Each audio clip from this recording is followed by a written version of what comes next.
Hey guys, Tim Baca at the Hydrobar, and today I'm going to show you how to clean an SD501 using an Ionizer faucet.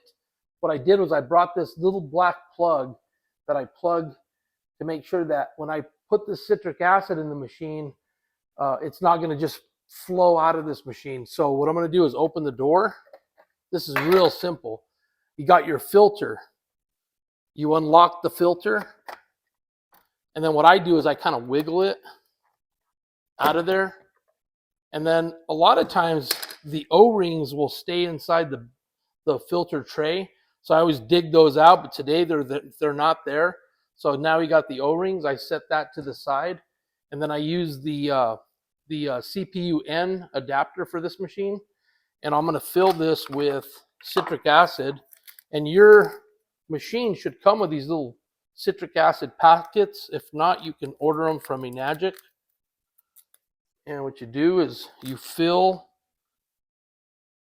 the CPU with all this citric acid. And then make sure that this also has a black gasket. Make sure that's on there because I've seen them fall out.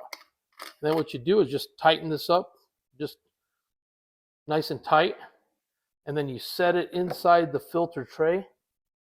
And then you drop your collar, your ring around it, and then it just sits into place there. So you always want to make sure it's like even. I always go to the left until it falls into place. Then I put pressure on the top of it, because if you don't, sometimes water will leak out of it. And then I just go counterclockwise and it's done. So now that is set up. The next thing you want to do is you want to turn your machine off. You don't need power to clean a machine. What I like to also do is take the hose and I like to drop it inside the bottom of the pitcher. And the reason I do that is because when I'm going to run a little bit of water through that to make sure that all this dry citric acid is inside the machine. So what I do, like just real slow, turn the water on and watch it come out.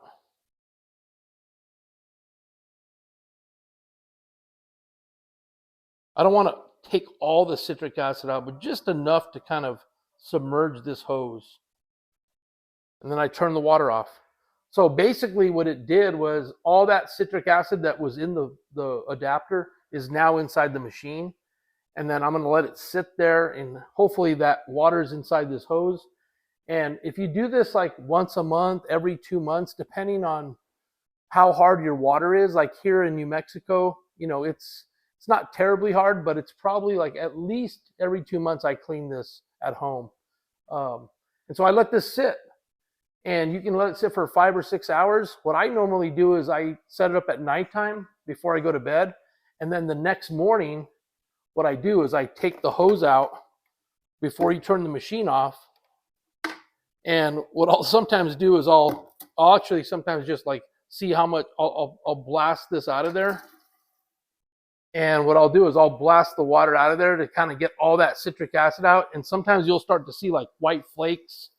Now, because this didn't sit there overnight, you know, normally I see little white flakes floating around. And then this time you're not going to see that. And then what I do is I just flush the machine. So I'm going to flush this machine for like at least 5 minutes. I'm going to get all that citric acid out of there. Make sure that it's clean. You know, you don't want any citric acid, because before you put this filter on, you don't want to contaminate this filter. So 5 minutes later, turn the water off, put the filter back on, and your machine will last you for years if you do this on a regular basis. But that's all I got for you guys. Have a good day.